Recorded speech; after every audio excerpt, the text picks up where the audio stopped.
Di zaman Yunani kuno, ada seorang filsuf bernama Pitagoras. Ia dikenal bukan hanya sebagai ahli matematika, tetapi juga sebagai seorang bijak yang memahami hubungan antara jiwa dan harmoni. Salah satu ajarannya yang paling misterius adalah terapi keheningan.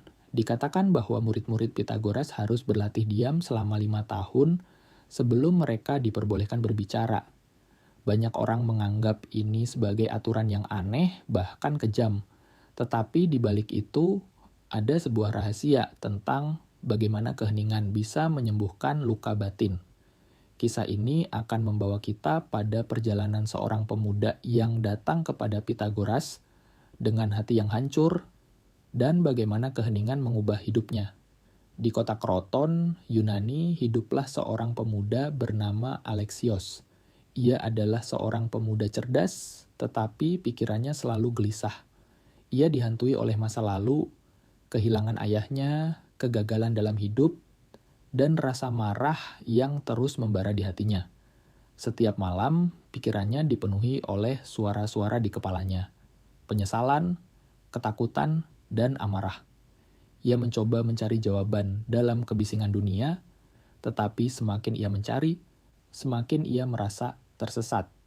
Suatu hari ia mendengar tentang seorang filsuf yang memiliki cara unik dalam menyembuhkan jiwa.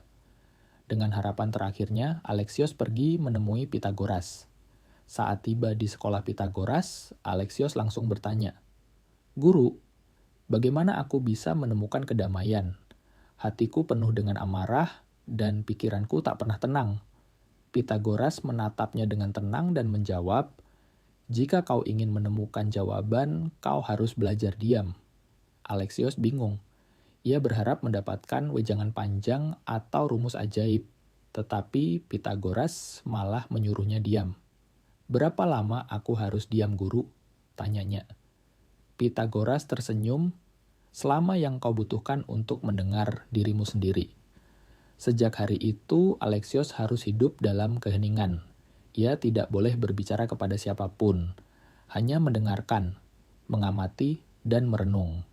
Pada awalnya, ini terasa seperti siksaan. Tanpa kata-kata, pikirannya menjadi semakin gaduh. Ia mulai menyadari betapa seringnya ia berbicara tanpa berpikir. Bagaimana kata-katanya sering lahir dari emosi, bukan kebijaksanaan. Hari demi hari berlalu. Tanpa gangguan suara luar, ia mulai mendengar sesuatu yang selama ini ia abaikan. Suara hatinya sendiri. Suatu malam di bawah langit berbintang, Alexios duduk di tepi sungai dekat sekolah Pitagoras. Ia melihat riak air yang tenang, mendengar angin yang berbisik, dan untuk pertama kalinya dalam hidupnya, ia merasa damai. Ia menyadari sesuatu yang sangat dalam. Luka-luka batinnya bukan berasal dari dunia luar, tetapi dari caranya memproses dunia di dalam dirinya. Saat ia berbicara terlalu banyak, ia menutup pintu bagi kebijaksanaan untuk masuk.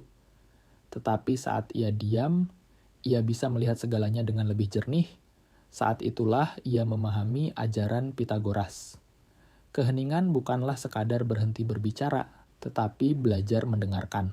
Keesokan paginya, setelah berbulan-bulan dalam diam, Alexios menemui Pitagoras. Dengan suara yang lebih lembut dan penuh ketenangan, ia berkata, "Guru, aku mengerti sekarang. Aku tak perlu mencari kedamaian di luar, karena kedamaian selalu ada di dalam diriku." Pitagoras tersenyum, "Sekarang kau benar-benar telah mendengar." Alexios telah berubah. Ia tidak lagi dikuasai oleh kemarahan, ketakutan, atau kegelisahan. Ia telah belajar bahwa di dalam keheningan ada jawaban yang selama ini ia cari. Di zaman modern, hidup kita dipenuhi oleh kebisingan. Media sosial, berita, percakapan yang tak henti-hentinya. Kita sering berpikir bahwa lebih banyak informasi akan memberi kita lebih banyak jawaban. Tetapi seringkali jawaban itu tidak ada dalam kebisingan. Jawaban itu ada dalam keheningan. Pitagoras mengajarkan bahwa diam bukan berarti lemah, tetapi memberi ruang bagi kebijaksanaan untuk tumbuh. Jadi, kapan terakhir kali kamu benar-benar diam dan mendengar suara hatimu sendiri?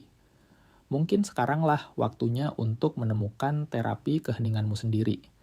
Jika kisah ini menginspirasi kamu, jangan lupa like, komen, dan subscribe untuk lebih banyak kisah bijaksana dari para filsuf Yunani kuno. Sampai jumpa di video berikutnya.